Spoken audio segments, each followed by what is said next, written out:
वंदे पुरुषोत्तम। सत्संग आश्रम में श्री श्री ठाकुर एक बड़ी बकरी मंगवा कर रखे थे। उसका नाम था हृदय।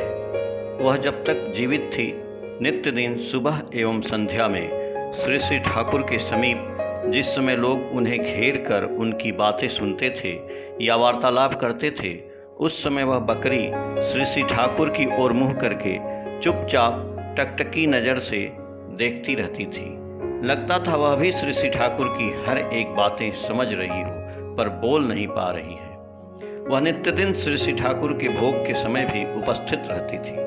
दूर खड़ी रहकर भोग समाप्त होने के बाद प्रसाद का इंतजार करती रहती थी। एक दिन रात को श्री श्री ठाकुर भोग के लिए बैठे थे, लेकिन वह बकरी उपस्थित नहीं थी। श्री श्री ठाकुर उसका इंतजार कर रहे थे।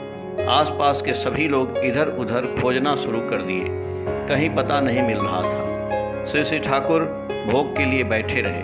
उनके पास खड़ी हैं श्री श्री बड़मा एवं श्री श्री बड़दा। प्रांगण में लोगों की भीड़ विस्मय विमुग्ध होकर श्री श्री ठाकुर का एक बकरी के प्रति अगाध प्रेम का दृश्य उपभोग कर रही थी।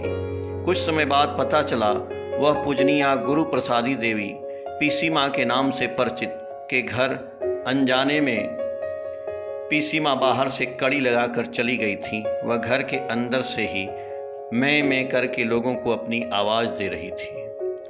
उसकी आवाज़ सुनते ही लोग घर के दरवाजे की छिटकिनी खोल दिए। दरवाज़ा खुलते ही बकरी तेजी से दौड़कर विश्व ब्रह्मांड के मालिक के पास पहुंच गई।